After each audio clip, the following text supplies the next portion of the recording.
I remember how everything felt muted in the ICU, like I was underwater or the world was wrapped in a thick blanket of snow. The constant beeping of the machines at my bedside became my clock, marking out time in patient, methodical intervals. Outside, I knew life was continuing at its usual frantic pace. Inside my room, though, time seemed to unravel, slow and uncertain, stretching across the days until I lost track of whether it was morning or evening. Sometimes, when I could, I watched sunlight filter through the pale blue curtains and crawl across the stark white walls, the only movement in a place so still. The days blurred together, but I clung to a few details. I was in Denver, Colorado, my home for almost 12 years, a city I loved for its mountains and open skies. My mind drifted often, wondering what was happening outside those hospital windows. Was anyone thinking of me? Did my neighbors notice my absence? Did the dog next door still bark at every passing car? For the first time in my life, I felt utterly isolated and yet strangely at peace. Daniel, my husband, visited faithfully every day. Sometimes he'd bring a bunch of wildflowers from our small backyard, their colors brightening the sterile room. Sometimes he just brought himself, a warm, steady presence in a world that suddenly felt so fragile. He told me stories from home, how the mailman nearly slipped on the icy sidewalk, how he burned the toast that morning, how our friend Marissa from up the street sent her best wishes. I clung to these stories like lifelines. They reminded me that, beyond these walls, I still belonged somewhere. But there was another visitor who surprised me, even more than Daniel's devotion. Olivia, my sister-in-law. Olivia was Daniel's younger sister, only 27, and she had never liked hospitals. She used to joke about fainting at the sight of needles and the smell of antiseptic. Yet almost every afternoon she'd appear at my door, her blonde hair pulled into a perfect ponytail, a designer bag slung over her shoulder. She would smile at me, a quick, almost nervous smile, and ask if I needed anything: lip balm, a brush, a bottle of water. Sometimes she brought me my favorite magazines or a smoothie from the cafe downstairs. At first I thought her visits were sweet, even comforting. She would chat about the news, gossip about celebrities, or recount awkward dates with her boyfriend Carter. She was always in motion, fidgeting with her phone or rearranging the flowers by my bed. I remember thinking how lucky I was to have a family who cared enough to visit, even if they didn't like hospitals. It made the hours feel a little less empty. Still, something about Olivia's visits nagged at me, though I tried to push it aside. She seemed almost too eager to help, always reaching into my purse without asking at first for small things, like my hand lotion or a spare hair tie, but then sometimes she'd dig deeper. "Do you mind if I grab your phone charger?" She'd ask, already halfway through my bag. Or, "I need to borrow your chapstick, is that okay?" I always nodded, too tired to argue, trusting her like I always had. You have to understand, Olivia and I had a good relationship before all this. She'd been like a little sister to me from the very start. We'd spent summer afternoons shopping together at Cherry Creek, laughing over coffee at the busy Starbucks on 16th Street, or sharing secrets over wine on her apartment balcony, the city lights twinkling in the distance. She'd even confided in me about her struggles at work and her doubts about Carter. And I'd told her about my anxieties, the small worries I kept hidden from Daniel. It never crossed my mind that I should be cautious with her, or that she might need something from me I wasn't prepared to give. As the week wore on, I started to notice other little things. Once, I found my purse had been moved from the chair beside my bed to the far corner of the room. Another time, Olivia offered to organize my things for me and insisted I rest while she did. When she left that day, I found my wallet half open, a few receipts scattered across my nightstand. "Just getting things tidy," she said, waving it off with a laugh. I didn't question her. I was too exhausted from whatever illness had landed me in the ICU in the first place. I was hooked up to monitors and 4 drips, my head too foggy from medication to keep track of small details. So I trusted her like I always had, believing she was helping because she cared. It was strange, though, the way Olivia sometimes looked at me before leaving. There was a flicker of something in her eyes, a nervousness, or maybe guilt that vanished as quickly as it appeared. She'd hug me goodbye, tell me to get some rest, and promise to come back tomorrow with fresh flowers or a new book to read. I'd thank her, feeling a little guilty myself for doubting her even for a second. One evening, as the sun was setting and the shadows in my room grew long, I found myself awake and alone for the first time all day. I stared at the ceiling, listening to the hum of the hospital air conditioner, and tried to remember every detail of the past week. My memory felt like a patchwork quilt, missing pieces and colors fading at the edges. Still, one thing was clear.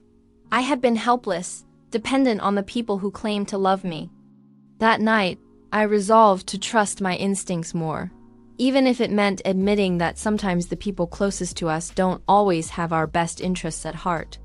But at that moment, lying in that silent room, I chose to believe in my family, in the kindness of my sister-in-law, and in the hope that everything would be okay when I finally went home. Looking back, I realized that was the beginning of a lesson I would never forget, the lesson that trust, once given, can be a gift or a weapon, depending on who holds it. The morning I was finally well enough to sit up on my own felt like a victory. After what seemed like an endless week in the ICU, even the simple act of propping myself up against the stiff hospital pillows made me feel like I had conquered something enormous. My limbs were weak, my voice barely more than a whisper, but inside I was determined to take back control of my life, one small step at a time. Daniel arrived just as the sun was cresting over the distant mountains, flooding my hospital room with soft golden light. He looked tired but happy, his face breaking into a genuine smile as he saw me sitting upright. "You look so much better," he said, setting a fresh bag of clothes on the chair and kissing my forehead. There was relief in his eyes, the kind that comes only after days of worry. "The nurse said you might be discharged in a few days if you keep improving," he added. The hope in his voice lifted my spirits even higher. He handed me my phone, which I hadn't touched since the ambulance ride to the hospital. "You've got a lot of notifications," he said, a hint of amusement in his voice. "Some from work, some from friends, and, well, a few strange ones from your bank." I raised an eyebrow, curiosity piqued. "From the bank?" My mind, still foggy, tried to conjure reasons why my bank would be contacting me. Maybe it was a routine check or a reminder to pay a bill. Maybe it was something Daniel could handle for me. I pushed aside the worry and swiped open my phone. Immediately, the screen flooded with alerts, missed calls, voicemails, and a flurry of emails.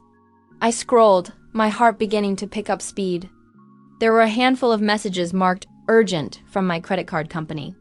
I opened the most recent one, my eyes skimming the words, "Unusual activity detected on your account." My stomach dropped. I opened the transaction list and felt the color drain from my face. There in stark black and white were charges I didn't recognize. The first was for $12,500 at a boutique in New York City. The next $19,000 was spent at a luxury jewelry store in Los Angeles. A third $8,000 at a department store in Miami. The list went on and on: hotel stays in Chicago, designer shoes in Dallas, electronics in San Francisco. All in my name. All are using my credit card.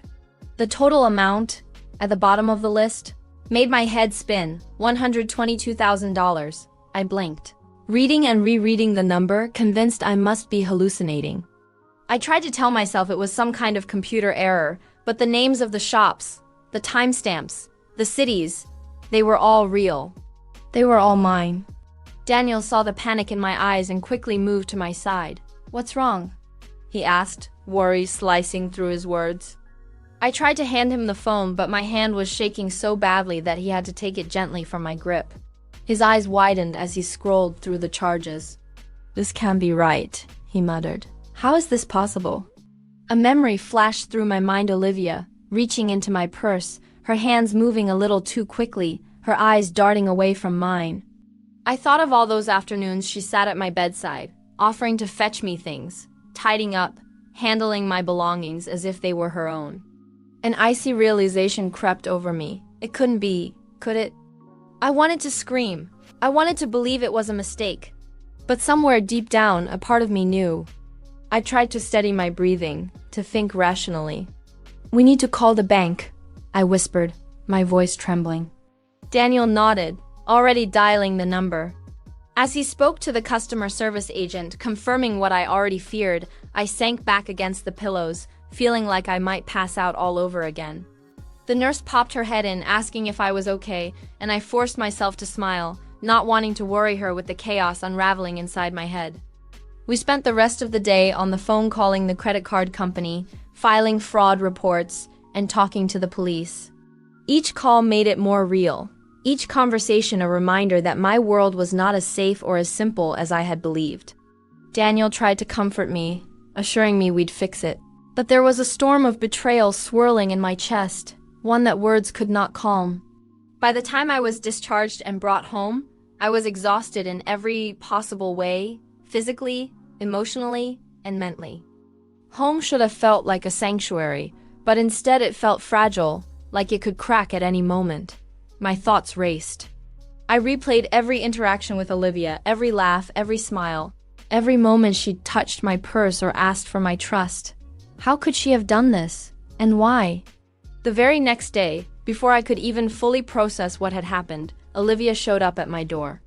I could see her through the window, standing on the porch, her shoulders tense, her face pale. She clutched something tightly in her hand, something blackened at the edges. Daniel let her in, the air thick with tension. She walked toward me, her eyes never quite meeting mine. I noticed the thing in her hand, a melted piece of plastic. My credit card, burnt and warped, as if she'd tried to destroy it. The smell of scorched plastic hung faintly in the air. She held it out, her hands shaking. I'm sorry, she stammered, her voice barely more than a whisper. I didn't know what else to do. For a moment, I just looked at her, taking in the whole scene, the guilt, the fear, the desperate hope that maybe I'd forgive her, or at least make it all go away. I could feel Daniel's eyes on me, waiting to see how I'd react. But instead of yelling, instead of crying, I just smiled. It wasn't a happy smile, not really, but it was steady and calm. I think it caught Olivia off guard because she stared at me in confusion. I took the burnt card from her hand and set it on the table. Thank you for bringing it back, I said quietly. In that moment, something shifted. Olivia seemed smaller, almost childlike in her shame. I didn't know what I would do next, but I knew I was stronger than I'd ever been before. And I knew this story was far from over. After Olivia left my house, her burnt confession still smoldering in my palm, I sat for a long time at my dining table, letting the silence stretch around me. I thought I would feel empty or furious or even heartbroken, but mostly I felt a calm settle over me, a steady, cool determination. My whole life I had been told to be gentle, to forgive, to always find the best in people. But now, staring at the charred remains of my credit card, I realized that trust could only carry you so far. There comes a moment when you have to stand up for yourself, no matter how much it hurts. Daniel hovered nearby, ready to support me in any way I needed, but I could tell he was waiting to see what I would do. Part of me wanted to break down, to let him take the wheel and fix everything. But another part, the part that had survived a week alone in the ICU, knew this was my fight. I owed it to myself to face what had happened and to protect what I had built. So instead of losing control, I stood up, walked to my small home office, and turned on my laptop. My hands shook a little, but I forced myself to log into my bank account and download every single statement and transaction related to my credit card.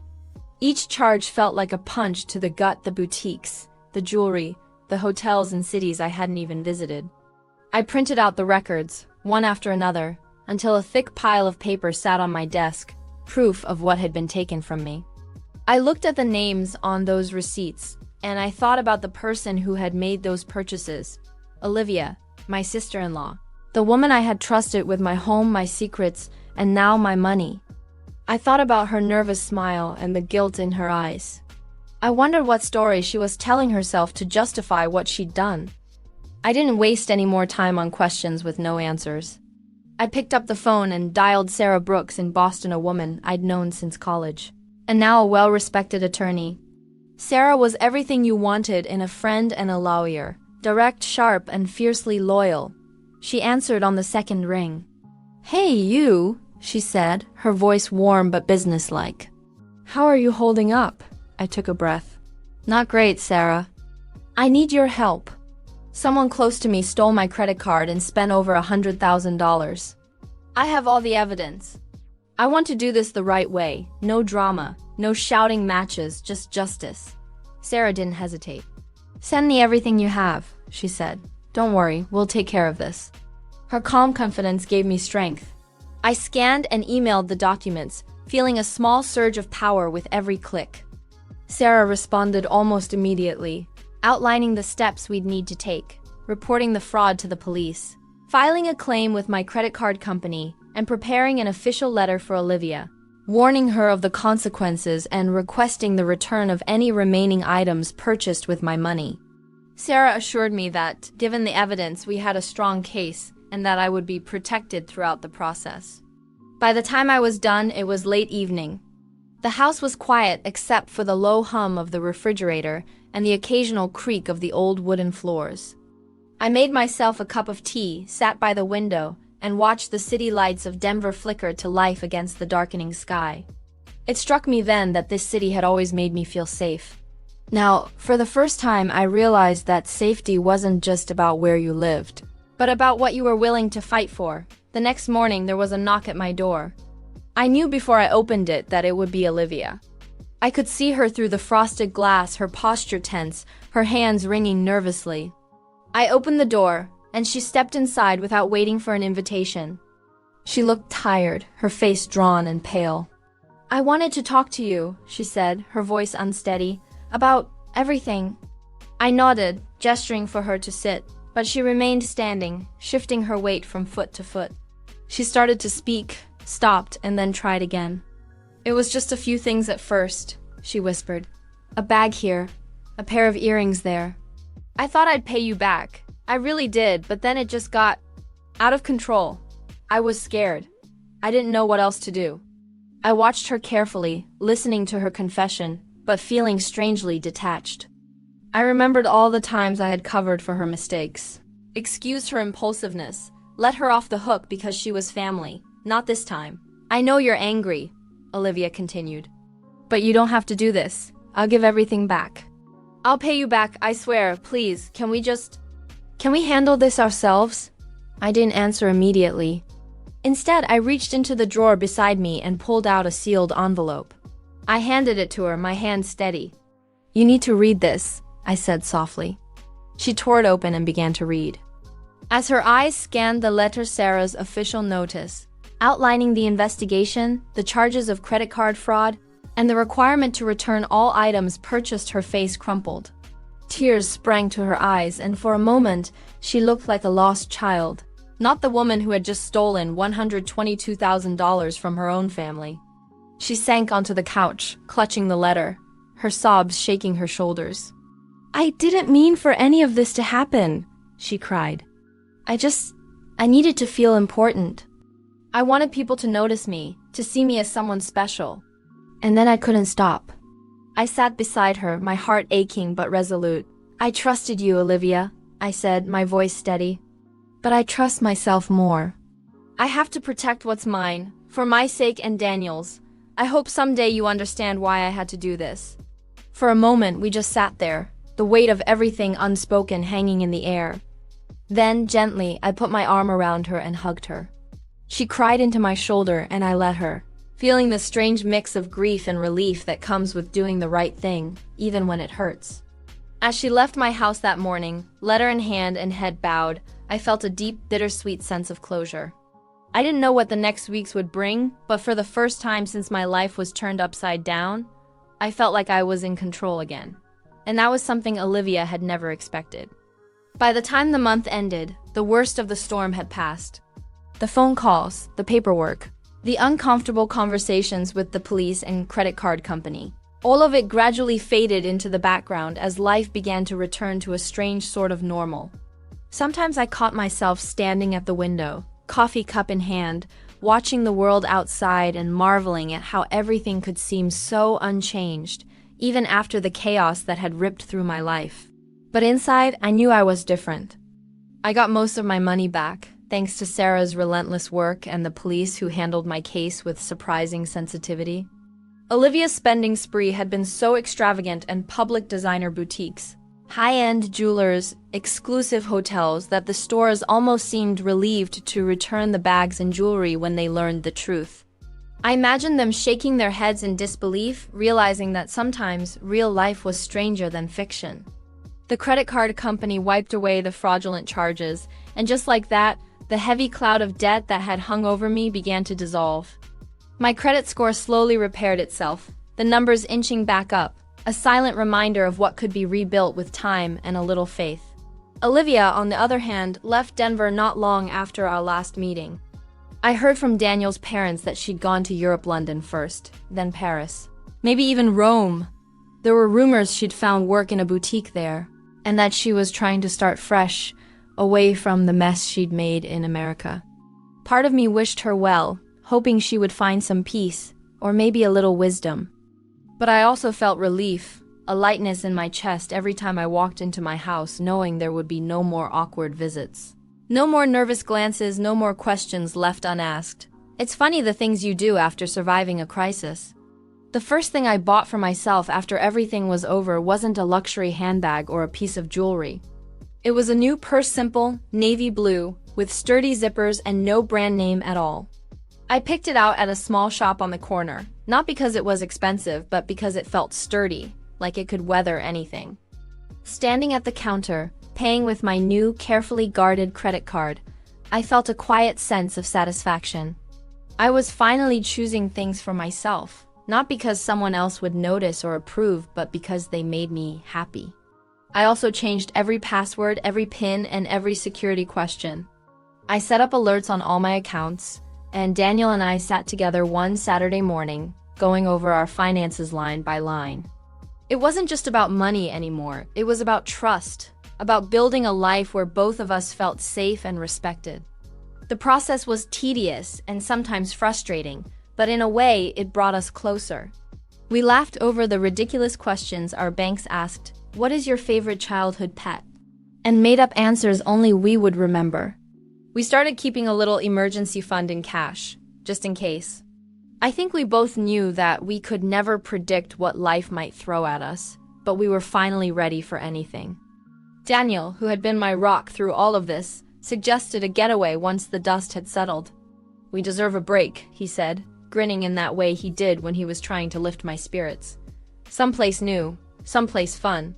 We chose San Francisco, a city neither of us had ever visited but always dreamed about. The flight was short, the hotel was charming, and for 3 days we wandered the hilly streets, rode cable cars, and ate our weight in sourdough bread. We stood together on the edge of the Golden Gate Bridge, the wind tugging at our jackets, and I felt a wave of gratitude wash over me. It was a new beginning, a promise that life could be beautiful again, even after everything. When friends and family learned what happened, they asked the same question in a dozen different ways. "Do you miss Olivia? Do you wish things had turned out differently?" The truth was more complicated than a simple yes or no. I missed the version of Olivia. I thought I knew the little sister, the confidant, the woman who made me laugh until I cried. But I didn't miss the tension, the secrets, or the feeling that something in my own home was out of place. I learned to let go of the parts of her that brought pain, and to remember the good times without bitterness. It wasn't easy, and sometimes I still caught myself wanting to call her, to ask her why. But I had accepted that some answers never come, and that forgiveness isn't always about forgetting. The biggest lesson I learned was about myself. For years, I had been someone who tried to keep the peace, who avoided confrontation, who believed that kindness would always be returned in kind. But the ICU, the betrayal, and everything that followed had taught me that boundaries matter. Trust is precious, but so is self-respect. It's possible to be strong and gentle at the same time, to stand up for yourself without losing your compassion. My life moved forward, slowly at first, and then with growing confidence.